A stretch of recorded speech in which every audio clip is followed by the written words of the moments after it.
I just realized that I was muted, you guys. I'm so sorry. Hi, I'm back. Happy Sunday.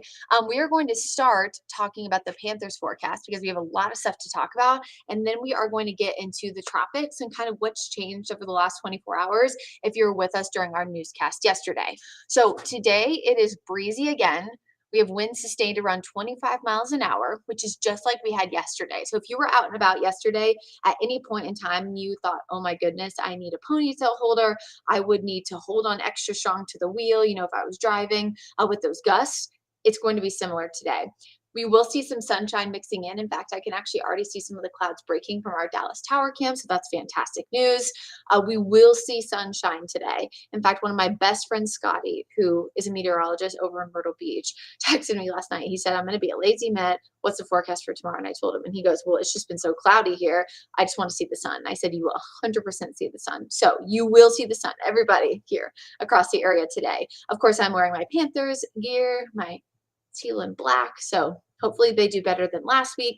And of course, hoping for a big Panthers win today. So breezy, warmer temperatures, clouds will break. I think this is important. I don't know why I just randomly muted me again. It's important to note with the breeze that this means when you are tailgating, tents need to be tied down.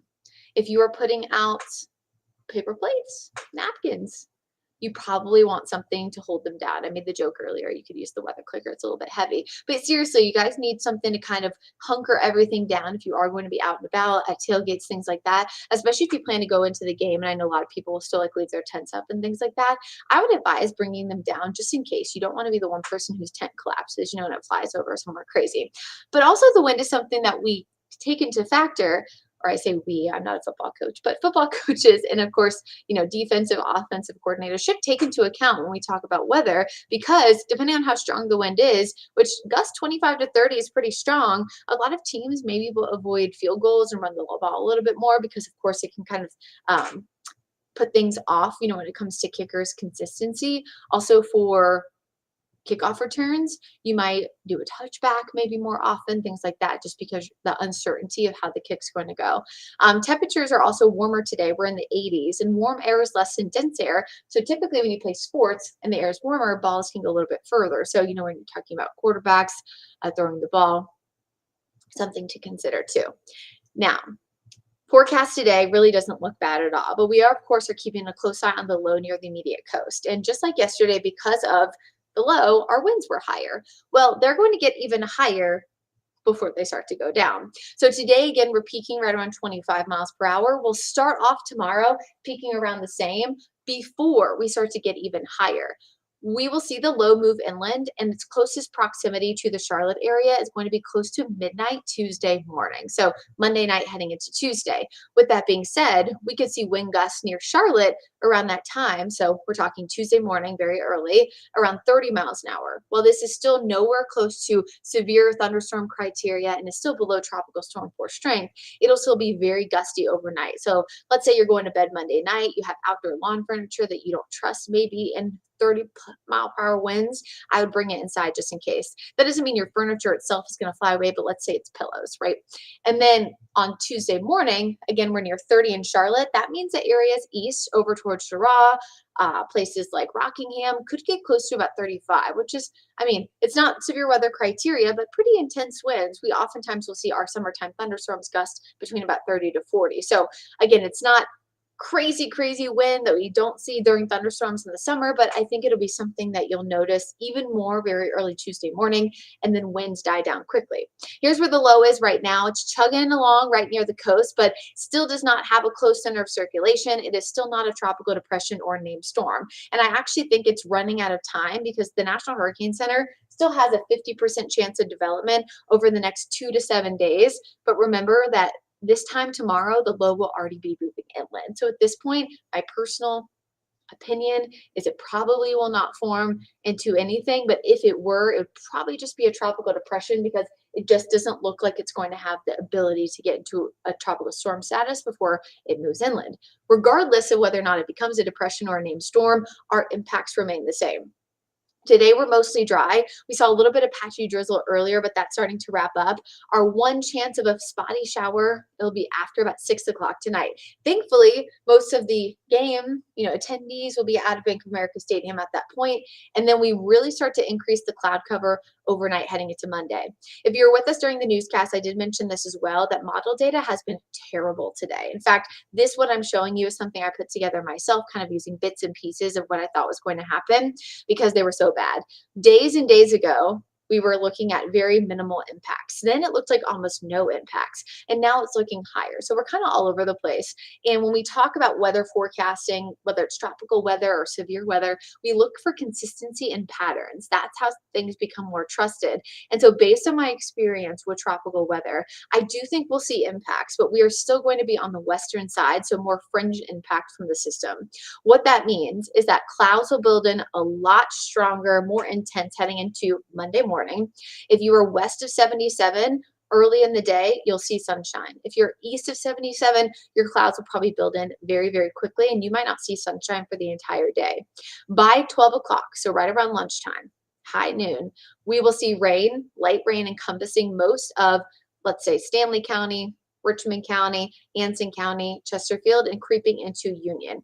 After 12 o'clock, that's when we'll start to see some of this lighter rain moving into parts of the Charlotte metro. Once that starts to happen, we'll be cloudy and mostly seeing off and on rain for the entirety of the day. So if you live in Charlotte, kind of once the rain starts, expect it to not stop for the rest of the day. Only saying that so we can be mentally prepared for the fact that it will rain off and on for most of the day once we start seeing the rain, again, 12 o'clock. But the heaviest rain, the most widespread downpours, is at midnight. So the same time that we see our peak winds. Most of us are asleep. Heavy rain could allow for 1 to 2 inches of rain east of 77 and closer to an inch, if not a little bit less, west of the interstate. If that happens, though, this will be the main time frame that we'll see the heavy rain. Now, those consistent totals are over large areas. When it comes to tropical weather, we see downpours with an outer band. So there will be a few isolated spots that get a lot heavier. But the general rule of thumb will be if you're east of the interstate, heavier rain, and if you're west of the interstate, you'll see lesser rain. The low moves away really quickly as it pushes northward, and we are mostly dry by the middle part of Wednesday morning, and then slowly that counterclockwise rotation around the low will bring in some of that drier air to us. So again, our rain starts around lunchtime tomorrow. Our winds are already high. They'll stay high for the next few days, getting highest with wind and rain, it looks like midnight Tuesday. So I just said this before, general rule of thumb will be east of the interstate, more rain, west of the interstate, less rain, with the exception of the mountains. I think they also could see that 1 to 2 inch just because they see rain for a little bit later as that low continues to pull north. Now, here's the thing. There are still models that show us getting almost nothing because consistency wise the last few days it's been more of a north to northwesterly turn. This has been a small shift a little bit more into our area. So this what I just presented you with, in my professional opinion, is the worst case scenario for us. So 1 to 2 inches east of the interstate, including the mountains, and then 1 inch the further west you go. We likely will not see more impacts than what I just told you about. And we're really not even on the significant impact when it comes to flooding because this is going to happen over about a 24 or so hour period. And it's not going to be, it looks like at this point, a flash flooding risk, except for areas that are east of Raleigh, who could get 5 to 7, if not 2 to 4 inches in a very short period of time.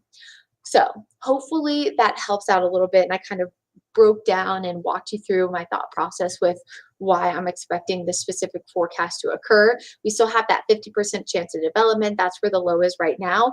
And I mean, it's chugging along, but it still is struggling to get that center of circulation. And I kept this particular thing on there to show you too, where the center is trying to form. If you see where the low is now, that other little tiny center is trying to form a little bit further south and west. That also could change the trajectory.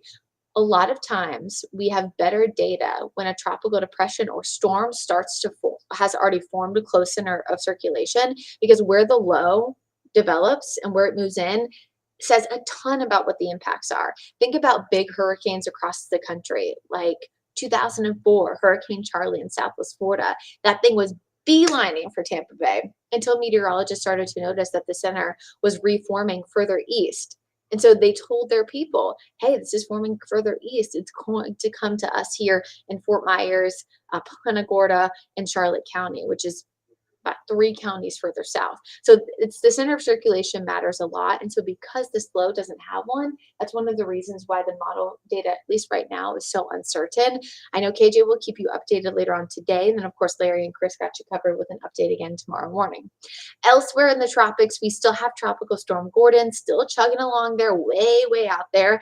Really weak steering currents right now, having it move a little bit slow. But eventually, you see that big swath of clouds expanding from St. George. That is a big trough of low pressure. It's actually going to sweep it out to sea. So at this point, Gordon looks like a zero impact, not just to us here in the United States, but also a zero impact to land. I know we just talked a lot, but I just want to kind of go over once again my current thoughts with this storm. Not Gordon, but the low off the coast. I think we will see breezy conditions again today. I think we'll stay mostly dry, but the breeze will really crank up, so people will notice it when they're out and about. The breeze stays elevated for Monday morning. It'll peak Monday night heading into Tuesday, right around midnight. 25 miles per hour today, 30 miles per hour at that Tuesday midnight time frame. The rain will start to move into Charlotte Metro around noon tomorrow. So areas east will have already seen it around 9 or 10, and areas west will have to wait a little bit longer than that. The low will continue to spin, allowing for us to see our heaviest rain. At the same time, we'll see the highest wind around midnight Tuesday, and then it heads north away from us relatively quickly, which is why you see the rain starting on Monday, but kind of wrapping up quickly on Tuesday. And I wish you could see our overnight forecast because that's a feature we have on our WCNC Charlotte mobile app. So I update that too, like what we'll see overnight. And I have our overnight rain chances around 70 to 80%. So it's really the overnight hours that see the worst of it. Then the low pulls away. We see drier air mixing in for Wednesday, Thursday, Friday. Not only does that lower our rain chances, but it will also feel a little bit more comfortable with some lower dew points, but still will be warm in the mid 80s, which is normal for this time of year. That is our sky roofing 7-day forecast. That is all I have for you today. Again, we will continue to provide updates, whether there are changes, good or bad, to this forecast. And I just encourage everybody to be prepared for the rain starting around noon. It will be a yucky Monday afternoon, whether it's cloudy in your area or you get rain at times. At some point Monday, most of the area will at least see a drop. We again see heaviest rain for Tuesday midnight. Tuesday morning will likely be impacted, the morning commute, by the rain still lingering, and then it's out of here pretty quickly throughout the day. I hope that helps you prepare for your week. We want to focus on what the impact is to you. And again, I think your biggest impact today is still the winds, especially for folks who will be outside tailgating. And if you do have those loose items outside, pillows, things like that, I bring them inside at least before you go to sleep Monday night, but I would do it at least Monday before lunchtime. I hope everybody has a fantastic day. I hope the Panthers get their first win of the season, and I just hope that you all stay safe out there. Again, this is a relatively minimal impact overall, but I just want you guys to still be prepared for your Monday and Tuesday, knowing that the end of the week will be a little bit better. Have a great day, everybody. Questions, comments, concerns, you can leave them in the comments, or you can send them to me directly.